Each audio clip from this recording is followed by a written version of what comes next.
नमस्कार, सुदर्शन न्यूज में आपका स्वागत है। मैं हूं मुकेश कुमार और आप देख रहे हैं जवाब तो चाहिए। अब ये राजनीति जो ना कराए, आज हम जवाब तो चाहिए में बात करेंगे नई राजनीति की जो गोत्र के नाम पे शुरू हुई है बंगाल में। इससे पहले गुजरात में इसकी शुरुआत करी थी राहुल गांधी ने आज उसी को फॉलो कर रही है ममता बनर्जी बंगाल में। कल तक जो माथे पर गोल टोपी लगाए मस्जिदों और मज़ारों पर चादर चढ़ाते दिख जाते थे, वही लोग अब मंदिर में माथा टेकते और मंत्रोच्चारण करते हुए जय श्री राम के नारे लगाते हुए दिख रहे हैं। अब अपना गोत्र, वही नेता अब अपना गोत्र भी बता रहे हैं और बता रहे हैं कि वो किस गोत्र के हैं। गुजरात चुनाव में राहुल गांधी ने देश को अपना गोत्र बताया था और अब बंगाल चुनाव में ममता को अपना गोत्र बतलाना पड़ रहा है। चर्चा हम करेंगे कि आखिर क्यों ममता बनर्जी को अपना गोत्र बतलाने की जरूरत पड़ी और गोत्र की राजनीति से क्या वोट सही में मिलेंगे या गोत्र बताकर वोट मांगने वाले नेताओं को जनता खारिज कर देगी। इसी पे आज हम चर्चा करेंगे और चर्चा से पहले आपको पहले एक रिपोर्ट दिखाते हैं। उसके बाद हमारे मेहमान होंगे बीजेपी से, तृणमूल कांग्रेस से और राजनीतिक विशेषज्ञ भी हमारे साथ हैं, उनके साथ चर्चा करेंगे। लेकिन पहले एक रिपोर्ट देखते हैं।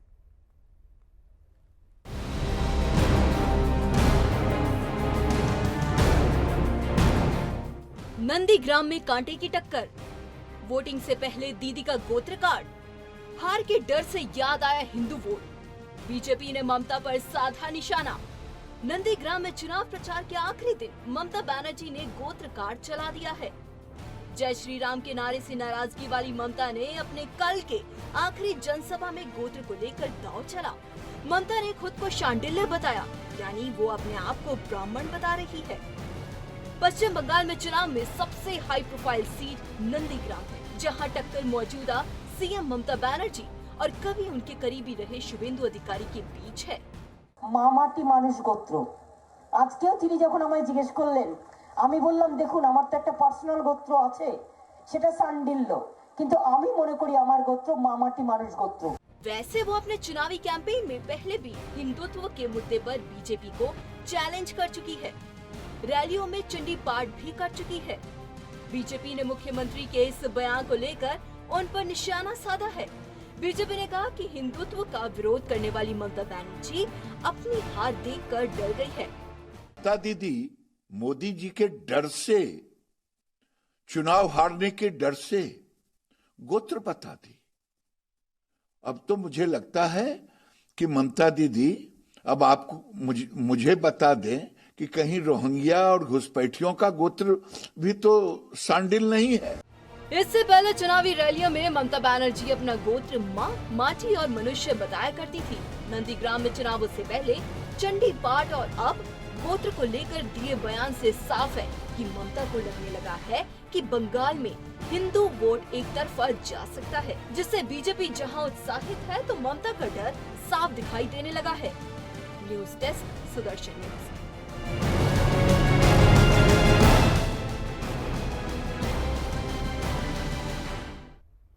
जी हाँ, पूजा, मंत्रोच्चारण, जय श्री राम के नारे और अब गोत्र बताने की जरूरत पड़ गई है ममता बनर्जी को। चर्चा करेंगे कि क्यों गोत्र बनाने की जरूरत, गोत्र बताने की जरूरत पड़ गई है ममता बनर्जी को और क्या गोत्र बताने से वोट मिल जाएगा, इसी पे चर्चा करेंगे। हमारे साथ हैं बीजेपी के वरिष्ठ नेता दिलीप जायसवाल जी, बिहार सरकार के मान्यता प्राप्त राज्य मंत्री भी है। इसके अलावा सुमित मेहरोत्रा हमारे साथ, टीएमसी के नेता, और इसके अलावा एसके दत्ता हमारे साथ राजनीतिक विशेषज्ञ है जो कि बंगाल की राजनीति पर अच्छी समझ रखते हैं, बंगाल से ही आते हैं। हम चर्चा की शुरुआत सुमित जी आपसे करना चाहेंगे कि आखिर क्या वजह है और क्या जरूरत आन पड़ी ममता बनर्जी को कि उन्हें अपना गोत्र बतलाना पड़ गया चुनाव से ठीक पहले। इससे पहले जितने भी चुनाव हमने देखे हैं, ममता बनर्जी के जितने भी चुनाव देखे, चाहे वो लोकसभा के हो, चाहे वो विधानसभा के चुनाव हो, चाहे वो पंचायत के चुनाव है, कहीं भी ममता बनर्जी ने अपना गोत्र बताना जरूरी नहीं समझा। लेकिन आखिर इस चुनाव में, 2021 के विधानसभा चुनाव में ममता बनर्जी को अपना गोत्र बतलाने की जरूरत क्यों आन पड़ी?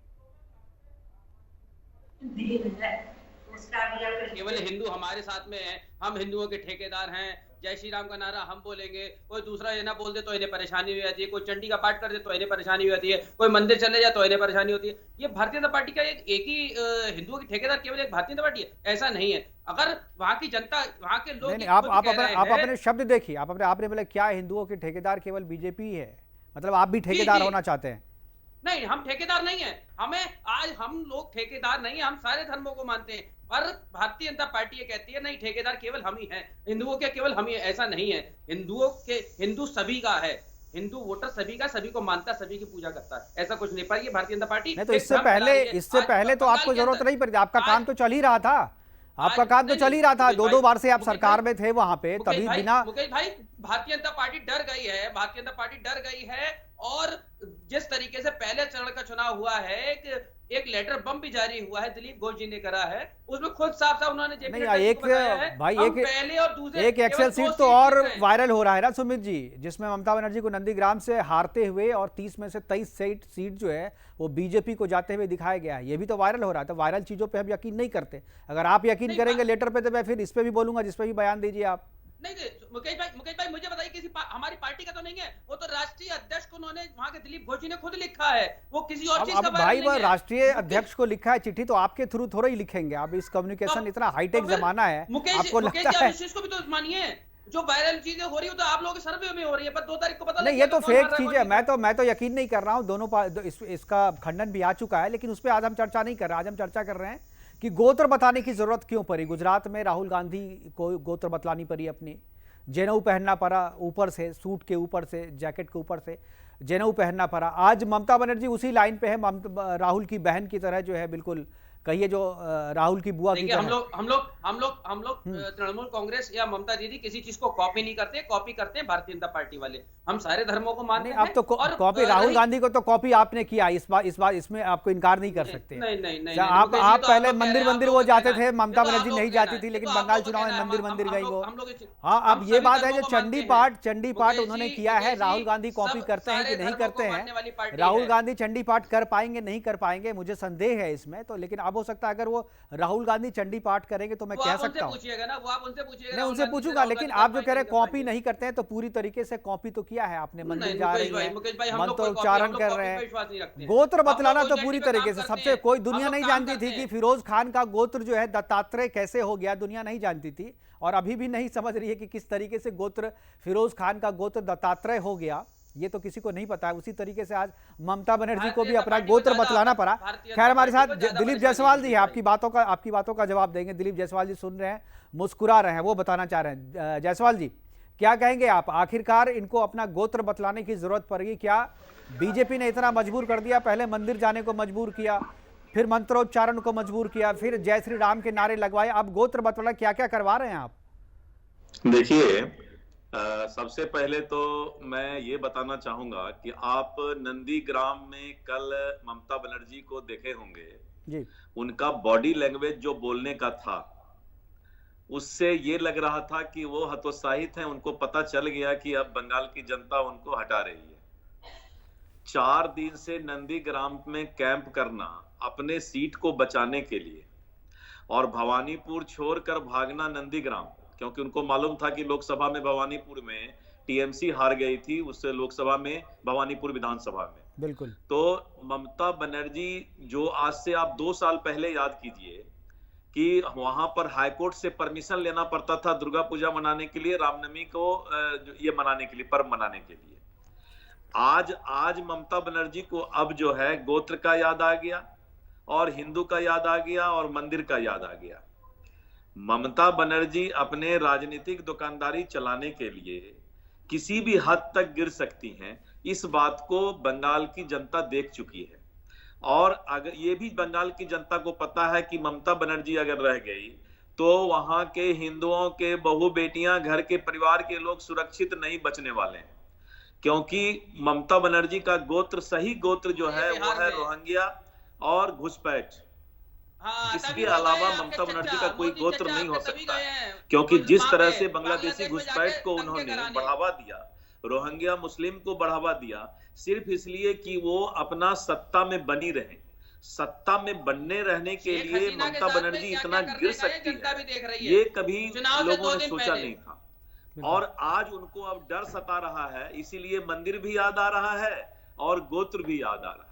अरे लेकिन जायसवाल जी पूरे बोलेंगे तो बंगाल फिर में आपको भी ममता पता बनर्जी चलेगा कौन साफ हो जीता कौन चुकी है। हारा। सुमित तो जी हमारी आएंगे। लोग समझ विदाई तय चुके है हैं। आपकी। सुमित जी मैं आपके पास आपकी आऊंगा, अभी विदाई बोलने तय है। दीजिए, अभी आप आपके पास भी आएंगे हमारे साथ है बंगाल की जनता, आप इधर, 7 सालों मैं में अभी कुछ करा नॉर्थ नहीं है, बंगाल बिहार में में हूँ, भी कुछ उत्तर करा नहीं बंगाल है। में विदाई मैं तय है बेलूर आपकी घाट वहां में से हूँ, भी। जलपाईगुड़ी, अलीपुरद्वार, सिल्लीगुड़ी, रायगंज, मालदह, मैं इस इलाके में हूँ। चारों तरफ जय श्री राम है और कुछ भी नहीं। हाँ, जय श्री सबका राम, कहना है काम कुछ कि करा नहीं ममता है, जय बनर्जी श्री को आखिर राम जय श्री राम से क्यों चीड़ है? बस। चलिए अरे सुमित जय जी, सिया सुमित राम जी कहिए, आज जय दुर्गा माता कहिए ना। जय सिया राम भी जय कहिए, श्री दुर्गा राम, माता भी कहिए जय भैया। श्री राम से वो क्यों जय श्री घबराती राम है? चुनावी मुद्दा आखिर है, भगवान जय श्री राम राम ने कहिए उनका ना। क्या बिगाड़ा है? अरे तो जय श्री राम ये कहिए, यहाँ जय की दुर्गा जनता माता कहिए जानना ना। चाहती है, किसको खुश करना जय सिया राम चाहती भी है कहिए जय ना। श्री राम का विरोध करके? जय श्री राम आपको कहिए जय या सिया राम जय से क्या सिया दिक्कत राम होती कहिए, है? भगवान का नाम तो लेना पड़ रहा है ना सुमित जी। इससे पहले तो कभी तृणमूल नहीं, कांग्रेस नहीं, के नहीं, नहीं, किसी ये- भी नेता के अरे नाम ये से ये चुनाव के पाखंडी समय लोग हैं। घर अरे में ये आप भले पाखंडी पूजा लोग हैं। करते होंगे, लेकिन सार्वजनिक तौर पे अरे आप ये नाम पाखंडी लेते लोग हुए हैं, डरते जय थे श्री नेता। राम का नारा उन्हें चलाते लगता था हैं, कि उनका भगवान को भी अल्पसंख्यक बदनाम वोट बैंक करते जो है हैं। उनसे नाराज हो जाएगा, और आज आपको लग रहा है कि बहुसंख्यक वोट कहीं देखिए, नाराज ना हो देखिए, जाए, मुकेश इसलिए आज भाई, आपको मुकेश भाई, आज ही- नाम लेना मुकेश पड़ भाई, रहा है। आज ही- सुमित जी हमारे मुकेश साथ भाई, आज ही- हमारे साथ हाँ, बहुत ही मुकेश भाई, वरिष्ठ हमारे मुकेश साथ भाई, बहुत ही मुकेश वरिष्ठ भाई, चुनाव विश्लेषक है एसके दत्ता जी हमारे मुकेश साथ भाई, जुड़े ये हुए हैं। मैं घटना एक बार हुई है मैं मध्य एसके प्रदेश दत्ता जी को सुनिए मुकेश भाई, एक बार। मुकेश भाई, जरा सा, मुकेश भाई देखिए, एक घटना हुई है मध्य प्रदेश के अंदर, एक ठीक लड़की का ये रेप होता लोग है और घबराहट उसमें में जुलूस, चिल्लाना शुरू कर दिए।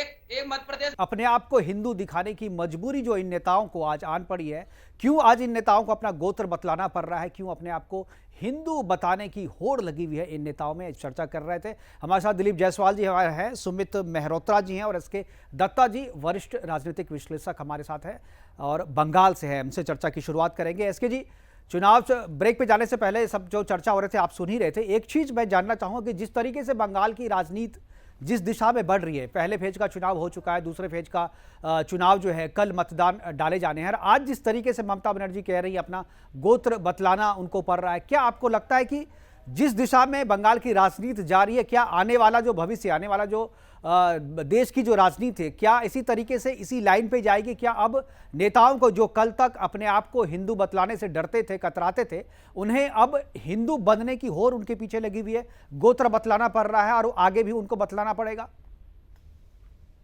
ये इसलिए हो रहा है क्योंकि कहीं ना कहीं पे आप तमाम जितने सारे सो कॉल्ड धर्म निरपेक्ष पार्टियां हैं जो धर्म निरपेक्ष के नाम पे केवल तुष्टीकरण के राजनीति किए हैं, उन लोगों को अब डर सताने लगा है क्योंकि भाजपा जिस हिसाब से पूरे राष्ट्र में फैल गई है और जिस तरह से बीजेपी का एक वर्चस्व बढ़ा है, उसके चलते आज ये होड़ लगा हुआ है। आपको याद होगा ममता दीदी कल तक तो कलमा पहनती थी, कलमा पढ़ती थी और नमाज पढ़ती थी और हिजाब पहनती थी। आज ऐसा क्या हो गया कि आज के डेट में दीदी को कहना पड़ रहा है कि मैं बंगाली ब्राह्मण लड़की हूँ, उच्च स्तर के ब्राह्मण हूँ, शांडिल्य गोत्र है मेरा। ये वजह किस लिए, इसके पीछे तथ्य समझने की बहुत आवश्यकता है। और मैं ये भी जानता हूँ कि दीदी आप अगर शांडिल्य गोत्र के ब्राह्मण अगर हो, मैं भी खुद शांडिल्य गोत्र की हूँ, तो आप गलत चंडी पाठ तो कर नहीं सकते थे और आप गलत सरस्वती वंदना भी नहीं कर सकते थे। आपसे इतनी बड़ी चूक कैसे हो गई कि पहले बार जब आपने चंडी पाठ किया तो आपने गलत चंडी पाठ किया, रीति रिवाज भी आपको पता नहीं था, जूता पहन के आप माँ चंडी के मंदिर के अंदर घुस गए थे, नहा के जो जाना चाहिए चंडी के मंदिर पे पूजा करने के लिए वो भी आप भूल गए थे, और उसके साथ साथ सरस्वती वंदना जब आप बच्चों को सिखा रहे थे तो गलत सरस्वती वंदना सिखा रहे थे। पर मैं समझ सकता हूँ कि इससे पहले जीवन में आपने कभी किया नहीं होगा ये सब चीजें, तो उसके चलते आपको शुरुआती है तो कहीं ना कहीं पे ट्रेनिंग लेने की आवश्यकता पड़ रही है। दोबारा जब आपने चंडी पाठ किया तो उस समय आप देख के पढ़ रहे थे तो कहीं ना कहीं पे सटीक चंडी पाठ आप कर पाए थे। सवाल यहाँ पे ये आता है कि श्रीमान राहुल जी भी क्यों अपना गोत्र बताते हैं, दीदी भी अपना गोत्र क्यों बताती है? कल को मैं अचंभित नहीं रहूंगा अगर अखिलेश यादव भी अपना गोत्र बताना शुरू करेंगे यूपी चुनाव से पहले।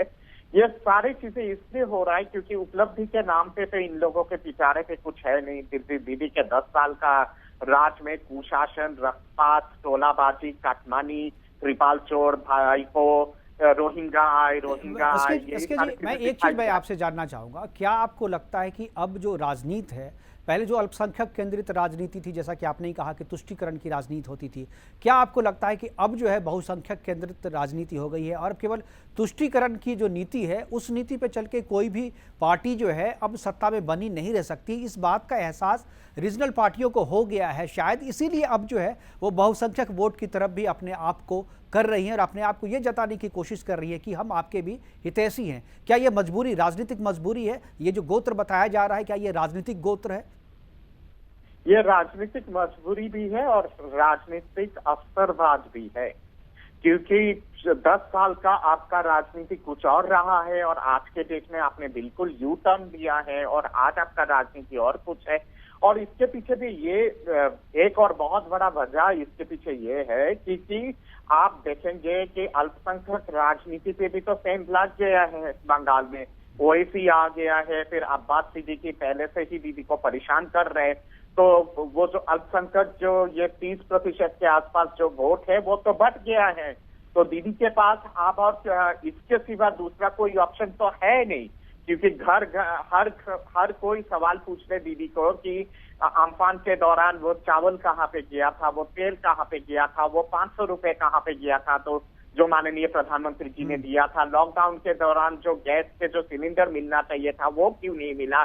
ये घर बनाने के बिल्कुल बहुत सारे ऐसे सवाल है, बहुत सारे ऐसे सवाल है जो ममता दीदी से पूछ रही है उनकी जनता, और शायद यही वजह है कि बिल्कुल हमारे साथ। मैं सुमित जी, मैं आपसे एक चीज मैं जानना चाहूंगा, क्या आप चूंकि टीएमसी के काफी करीब हैं, ममता दीदी के भी काफी करीब हैं और काफी करीब से आप उनको जानते हैं, एक चीज मैं जानना चाहूंगा, पर्सनली जानना चाहूंगा, आप चाहें तो इसका जवाब नहीं भी दे सकते हैं, कि क्या आपने कभी ममता बनर्जी को अपने करियर में, अब तक के करियर में कभी मंदिर जाते हुए देखा? सुमित जी। अब सुमित जी कैसे झूठ बोलेंगे? हेलो सुमित जी, मैं पूछ रहा हूँ, एक सवाल मेरा, जनता देख रही है आपको, मैं ये जानना चाहूँ कि अब तक के आपके अपने करियर में क्या आपने ममता दीदी को मंदिर जाते हुए देखा? देखिए साहब मुकेश भाई, ये कोई हमें कोई दिखाना थोड़ी ना है नहीं, कि हम मैं पर्सनली, आप नहीं बताना चाहते, आप बोलिए, मैं नहीं बताना चाहूंगा पर्सनल को। नहीं, आप कह दीजिए, आप हाँ और ना में जवाब दीजिए ना, आप हाँ और ना में जवाब दीजिए। आपने देखा, नहीं देखा? मंदिर जाती हैं, पूजा करती हैं, आपने देखा?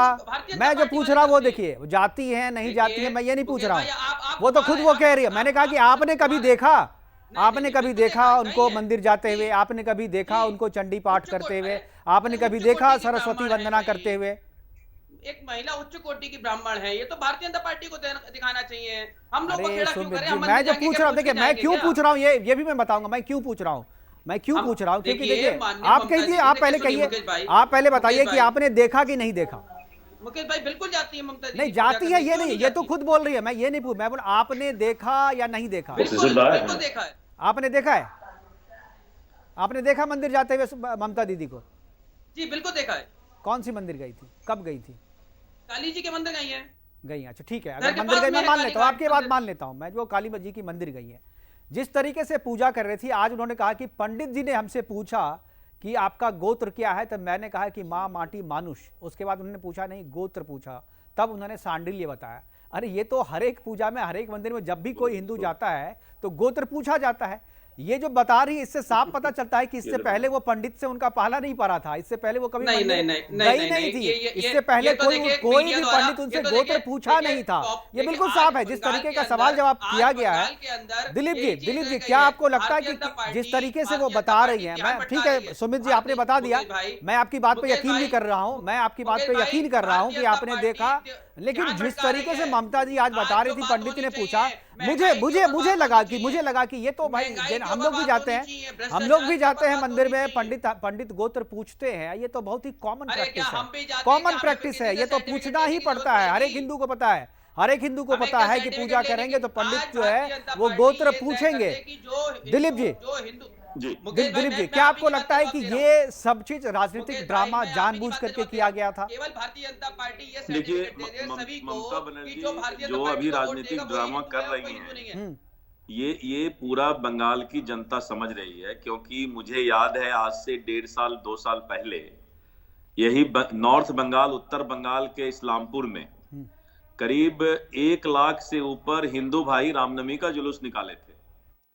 और इनके टीएमसी के जो घुसपैठिए और रोहिंग्या, जो कि ममता बनर्जी के ओरिजिनल जो गोत्र के लोग हैं, उन लोगों ने उनके साथ जिस तरह का अत्याचार और ज्यादती किया था, आज भी बंगाल की जनता नहीं भूल सकती है कि ममता बनर्जी धीरे धीरे बंगाल में हिंदुओं को समाप्त करना चाहती है। हिंदू की बहू बेटी की इज्जत का कोई ख्याल नहीं रखना, और जिस तरह से ये घुसपैठिए हमारे हिंदुओं के बेटियों को रेप करते हैं, उनको बलात्कार करते हैं और उनके साथ ज्यादती कर रहे हैं, तो पूरा बंगाल की जनता इस बात को जान रही है कि ममता बनर्जी आने वाले समय में बंगाल को पाकिस्तान बनाना चाहती है। एसके दत्ता जी, जिस तरीके से बांग्लादेशी घुसपैठिए और रोहिंग्या मुसलमान आकर के बंगाल की राजनीति को प्रभावित करते रहे हैं, क्या जिस तरीके से अब राजनीति 2021 की राजनीति जिस दिशा में जा रही है, मुझे लगता है कि इससे पहले जो भी चुनाव बंगाल में हुए हैं वो इस लाइन पे नहीं हुए हैं जिस लाइन पे आज होता हुआ दिख रहा है। इस तरीके का वातावरण, इस तरीके का राजनीतिक माहौल जो है पिछला जो चुनाव था वो चुनाव में वहां नहीं देखने को मिला था। क्या लगता है कि इस बार रोहिंग्याज और बांग्लादेशियों के गोत्र को जाने बिना भी वोटिंग हो सकती है? क्या पार्टियां सत्ता में आ सकती है? इससे पहले आपने सही कहा कि इससे पहले इस तरह की राजनीति नहीं हुआ है चुनाव के दौरान, और उसके पीछे कारण है। कारण ये है कि इससे पहले भाजपा उतना सक्षम नहीं थी आपके बंगाल में कि एक मुंह तोड़ जवाब दे सके तृणमूल कांग्रेस को। एक तरफा चुनाव था, वामफ्रंट खत्म हो चुका था, बीजेपी का कोई वर्चस्व नहीं था 2014 के चुनाव के दौरान या फिर उसके बाद जो असेंबली इलेक्शन हुआ उस दौरान। तो टीएमसी ने बहुत आराम से अपना राजनीति किया है, दहशतगर्दी किया है, और लोगों को तो वोट तक करने नहीं दिया है। आपने खुद ही इनके जितने सारे कैडर मेंबर है सब जाके थप्पा मार देते थे वोट में। आपने एक बहुत महत्वपूर्ण प्रश्न पूछा था कि ममता दीदी कभी किसी मंदिर पे गई है कि नहीं। मुझे याद है एक बार ममता दीदी ने जगन्नाथपुरी के धाम का दर्शन करने की कोशिश की थी और उनको जगन्नाथपुरी के धाम के प्रभु जगन्नाथ के दर्शन करने से रोक दिया गया था। वहां पे तो बीजेपी की सरकार नहीं है, वहां पे आपके नवीन पटनायक के सरकार है। तो इसी से आपको समझ में आता है कि वहां इतने महान धाम के पुजारी भी ममता दीदी के बारे में क्या सोचते होंगे। उस विषय पे मैं आप और ज्यादा जाना नहीं चाहता हूँ। एक महत्वपूर्ण विषय आपने उठाया है रोहिंग्या के बारे में। इससे पहले दीदी की नीति और नीयत रही है रोहिंग्या थोड़ा आए छुपे आए, दौड़े दौड़े आए, यानी कि दौड़ दौड़ के रोहिंग्या आओ, मतलब कि जितना तेजी से आ सकते हो बंगाल में आओ। आधार कार्ड में, वोटर आई कार्ड में, रेशन कार्ड में, आधार कार्ड लो, वोटर आई कार्ड लो, रेशन कार्ड लो, थप्पा मारो टीएमसी पे। ये तो नीति रहा है तुष्टीकरण का नीति, और इसीलिए दीदी ने माँ दुर्गा के झांकियों पे भी पाबंदी लगा दी थी। काली पूजा के बहुत सारे सार्वजनिक दुर्गा ममता दीदी ने रोहिंग्या को बुलाया है, तो ममता दीदी कौन बुला रही है? राजमान्य मोदी जी वहां पे जाकर चिल्ला रहे हैं कि हमने बांग्लादेश की आजादी के लिए सत्याग्रह करा है, जेल गए हैं। तो मोदी जी बताएं कब गए हैं जेल? अब दूसरे इसका जवाब तो मिल गया ना, इसका जवाब तो दे दिया गया है। अब इस बात का जिक्र मोदी जी कब गए हैं जेल? सत्याग्रह कब करा उन्होंने? बांग्लादेश के लिए सत्याग्रह करा है। इस देश का प्रधानमंत्री कहता है हमने बांग्लादेश के लिए सत्याग्रह करा। अरे इसकी सफाई आ चुकी है, आप लगता है अपडेटेड नहीं है। इसकी सफाई आ चुकी है, इस पे बात भी हो चुकी है, इस पे बात भी हो चुकी है। अरे सत्याग्रह करा है साहब, इस देश को समझना चाहिए। इस झूठे मक्कार प्रधानमंत्री के आगे क्या आप इस तरह की भाषा का इस्तेमाल सुमित जी आप टेलीविजन पे आप नहीं कर सकते। सार्वजनिक रूप से वो देश के प्रधानमंत्री हैं, वो देश के प्रधानमंत्री हैं, सम्मान करना चाहिए आपको। आप इस तरीके की भाषा का इस्तेमाल नहीं कर सकते। हम इसको कंडेम करते हैं और हम इसको इंडोर्स नहीं करते हैं। दिलीप जी, क्या आपको? मुकेश भाई देखिए, समझना चाहिए, इस देश को समझना चाहिए, हमारे देश को समझना चाहिए कि बांग्लादेश के उसमें जाकर के माननीय मोदी जी हमारे कहते हैं हमने बांग्लादेश की आजादी के लिए सत्याग्रह करके जेल भी गए। तो वो तारीख बताएं। तो ठीक है ना, ठीक है। तो आप इसको अपने प्रचार में आप बोलिए ना, उसकी कोई दिक्कत नहीं, कोई आपको रोक नहीं रहा है। लेकिन मैं कह रहा हूं कि इस पर चर्चा हो चुकी है, इसका जवाब भी दिया जा चुका है। मैं दोबारा जवाब नहीं चाहूंगा, इस पे समय की कमी हमारे पास। दिलीप जी, मैं जानना चाहूंगा आपसे कि क्या अब वो समय आ गया है, जिस तरीके से एसके दत्ता भी कह रहे थे कि कैडर बेस्ड पार्टी है और सीपीएम से जब सत्ता ममता बनर्जी ने लिया था तो उस समय बीजेपी काफ़ी कमज़ोर थी, लेकिन अभी क्या 2021 का जो माहौल है वहाँ पर बीजेपी काफ़ी मजबूत है। और ऐसी भी खबरें आ रही है कि सीपीएम के वैसे कैडर जो ममता बनर्जी से खार खाए हुए या ममता बनर्जी से चोट खाए हुए हैं, वो बीजेपी के साथ मिलकर के बीजेपी को मजबूत कर रहे हैं और ममता बनर्जी से बदला लेने के लिए बीजेपी का साथ दे रहे हैं। क्या सीपीएम का कैडर बीजेपी के भी साथ है? कैडर किसी का भी हो, आज के दिन में पूरे बंगाल में जितने भी हमारे कार्यकर्ता हैं, चाहे वो किसी दल से हो, उससे मतलब नहीं है, वो सभी अभी जय श्री राम है। और रोहिंग्या और घुसपैठ के विरोध में सभी के दिमाग में इस बात है कि आने वाले समय में बंगाल का क्या हालात होगा। और सबको इस बात का भी शक है, डर है कि ममता बनर्जी ने आने वाले समय में बंगाल को सर्वनाश करने वाली है। ये लोग खिसियाई बिल्ली खंभा नोचे, इनको अब जो है ये पागल हो गए हैं, इनके कैडर, इनके नेता भी पागल हो गए हैं, इनका सारा लोग अब बोलते भी हैं तो जोर जोर से बोलते हैं और कुछ भी अब बोल जाते हैं। अब इनको लग गया कि नहीं, बंगाल में इनका वजूद अब समाप्त हो गया, ममता बनर्जी समाप्त हो गई, तृणमूल कांग्रेस अब नहीं आने वाला है, वहां बीजेपी का शासन आएगा, इस बात का पता लग गया है इनको। और पूरे बंगाल में अब जय श्री राम है। इनको जैसे भड़काने के लिए, इनको तो बस एक बार बोलिए जय श्री राम तो ये भाग जाते हैं। कल भी नंदीग्राम तो आप लोग जानबूझ के भड़का रहे हैं। आप जिस किसी भी सभा में जाती है ममता बनर्जी, बीजेपी के कार्यकर्ता पहुंचते हैं और वहां पर जय श्री राम के नारे लगाते हैं। ये भी आरोप लगा रहे हैं कि आप जान के भड़का रहे हैं। सारे नेता आरोप लगा रहे हैं बीजेपी पे। दिलीप जी, जितने जय श्री राम के नारे आपके अपनी पार्टी में, आपकी अपनी पार्टी के नेताओं में, सभाओं में नहीं लगते हैं, तृणमूल कांग्रेस के किसी भी सभा में आप जाएं, वहां बीजेपी के कार्यकर्ता पहुंच करके जय श्री राम के नारे लगा रहे हैं। क्या सही में ऐसी बात है कि आप जानबूझ करके भड़का रहे हैं टीएमसी के नेताओं को? दिलीप जी की आवाज आ रही है आपको? ममता बनर्जी जब जाती है किसी गांव में तो वहां के मतदाता अब सोचते हैं कि नहीं, इसको जय श्री राम का नारा लगाना है। अब आम मतदाता नारा लगाना, जय दुर्गा माता कहते हैं, कहिए ना। पता है कि ममता बनर्जी तो कहिए ना, हमारा ये तो विरोध आप लोगों करती है, जय श्री राम का विरोध करती है, ये रोहिंग्या का सिर्फ समर्थन करती है, घुसपैठ का समर्थन करती है, एक धर्म के लिए वो पूरे बंगाल को बेचना चाहती है। यहाँ के हिंदुओं को, यहाँ के पूरी जनता को मालूम है आज देश किसी को भी ये छोड़ेगी नहीं जब ममता बनर्जी फिर से आएगी। इसीलिए अब आम मतदाता 2 करोड़ नौकरियां देने का वादा करा था, नहीं दी। आम मतदाता 850 रुपए गैस के दाम हो गए हैं, नहीं कोई कम हुआ। सुमित जी, पेट्रोल के दाम है। सुमित जी आप कह रहे हैं कि जय श्री राम नहीं, जय सिया राम कहिए या जय दुर्गा माँ कहिए, आप जो भी कहिए, सभी भगवान के नाम है, सभी लेने। क्या आप ये जो दोनों जय सिया राम या जय दुर्गा माता, ये क्या अपने सभी जो वोटर है, जो आपको वोट देते आए हैं, क्या उनको भी कह रहे हैं कि आप ये कहिए? मुकेश भाई जी बोलिए। जय सिया राम ही लोग कहते थे, पहले जय सिया राम ही कहा जाता था, क्योंकि सीता माता को आगे सबसे पहले सीता माता का ही नाम लिया था। पर ये भारतीय जनता पार्टी चुराने में नंबर 1 है। ये हर कोई चीज चुरा लेती है, सारी चीज चुराने का काम करती है। जैसे आज 850 रुपए पेट्रोल के दामों के ऊपर तो जय सिया राम भी तो आप नहीं कहते थे ना?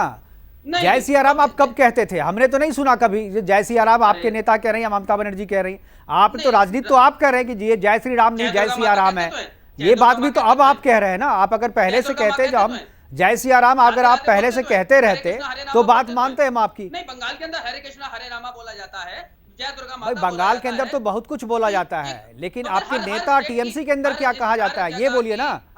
बंगाल के अंदर तो जो हिंदू हैं वो तो बोल ही रहे हैं, जय सिया राम बोलते हैं, वो जय श्री राम बोलते हैं, सब कुछ बोलते हैं। जय श्री राम नहीं बोलेंगे ये लोग जय श्री राम नहीं बोलेंगे। क्यों? इन लोगों का एक दिमाग खराब हो चुका है, उस पे बात करते हैं केवल एक जय श्री राम, जय श्री राम, जय श्री राम, केवल एक जय श्री राम का नारा। दत्ता जी क्या जय श्री राम और जय सिया राम में क्या इसमें कोई आपको लगता है फर्क है?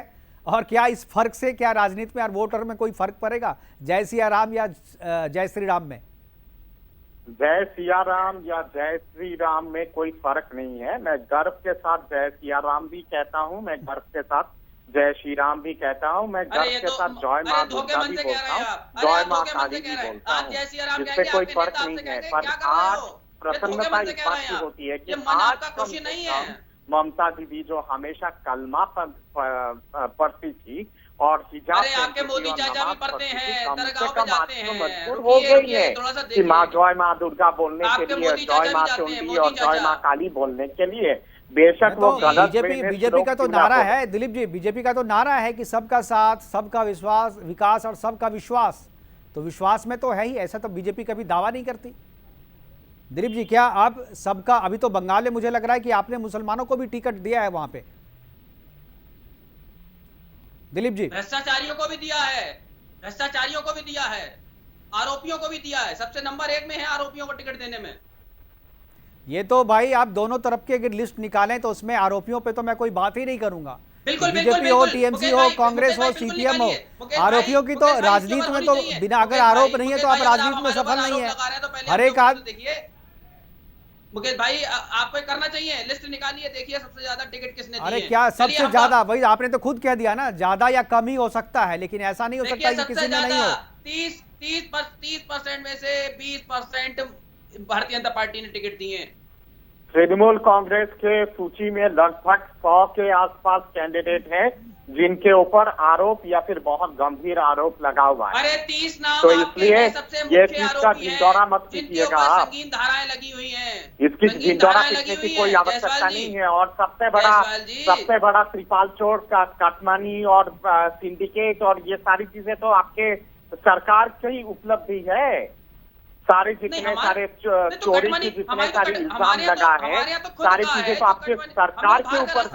हमारे पास समय की कमी है। मैं आखिरी कमेंट अपने सभी मेहमानों से लेना चाहूंगा। सुमित जी, मैं सबसे पहले आपके पास आना चाहूंगा कि आज ममता बनर्जी ने अपना गोत्र बताया है, अपनी जाति बताई है। क्या टीएमसी के जितने भी ये बातें कुछ वो नहीं होती है कि ममता जी ने आज वो बता दिया, आज वो बता दिया। मेन मूलभूत बातें हैं कि नहीं बताया ना भाई, तो इसमें क्या आप इनकार क्या करेंगे? खुल के बताया, सामने मीडिया के सामने बताया, छुपा के कोई स्टिंग ऑपरेशन में तो नहीं बताया ना उन्होंने। खुल के बताया मैं सांडिली गोत्र की, इसमें गलत क्या है? मैं ब्राह्मण हूँ, सांडिली गोत्र की हूँ, उन्होंने बताया। उनको लगा जो जरूरी, अरे आपसे ज्यादा समझदार है, आपकी नेता है, आप इनकार मत कीजिए, दिक्कत हो जाएगी आपको आपकी पार्टी में। आप सुनिए सुमित जी, मेरा सवाल तो सुन लीजिए आप। मेरा सवाल ये है कि आज ममता जी ने बताया या ममता जी को बताने की जरूरत पड़ी क्या?